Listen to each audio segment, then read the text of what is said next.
Saudara, faktor kesuksesan pemilu adalah banyaknya partisipasi masyarakat yang menggunakan hak pilihnya. Namun sayang masih ada warga yang tidak menggunakan hak suaranya alias golput. Apa yang jadi faktor warga golput dan bagaimana sejarah golput? Berikut penjelasan dari jurnalis Kompas TV, Desi Fiftina. Salah satu faktor kesuksesan pemilu adalah banyaknya masyarakat yang berpartisipasi. Sayangnya masih saja ada masyarakat yang tidak memakai hak suara mereka alias golput. Sebenarnya apa sih arti dari golput dan bagaimana sejarah golput mencuat di Indonesia? Golput adalah singkatan dari golongan putih.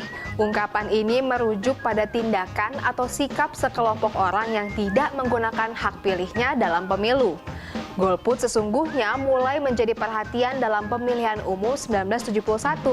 Saat itu, golput lahir sebagai bentuk perlawanan pemuda dan mahasiswa terhadap pelaksanaan pemilu di era pimpinan Soeharto. Pemilu 1971 yang adalah pemilu perdana di Orde Baru dinilai tidak demokratis.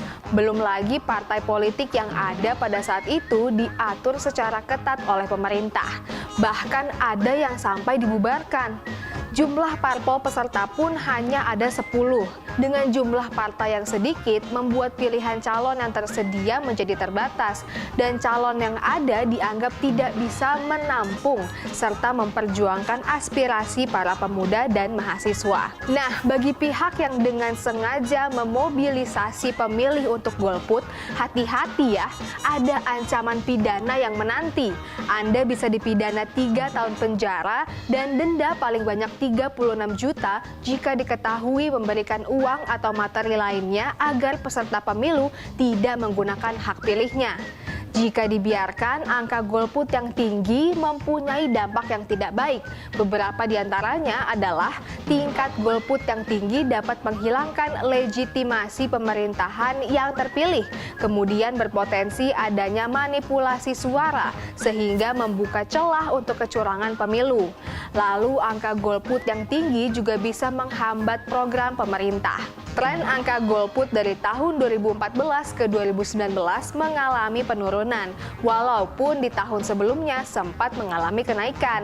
Tercatat Pilpres 2004 terdapat angka golput 22,56%, lalu 27,40% pada Pilpres 2009, 28,60% di Pilpres 2014, dan 18,03% pada Pilpres 2019. Sementara untuk angka golput di Pileg juga mengalami penurunan. Pada pemilu 2004 ada 15,9% warga yang golput, lalu naik menjadi 29% di Pileg 2009. Pada Pileg 2014 angka golput turun menjadi 24,89% dan di pemilu 2019 kembali turun menjadi 18,31%. Dengan adanya tren positif ini membuktikan masyarakat Indonesia sudah semakin bijak dan bertanggung jawab terhadap masa depan bangsa.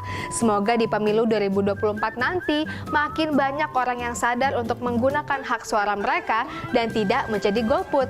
Jadi jangan lupa di bulan Februari nanti datang ke TPS, gunakan hak suara Anda dan tentunya jangan golput ya.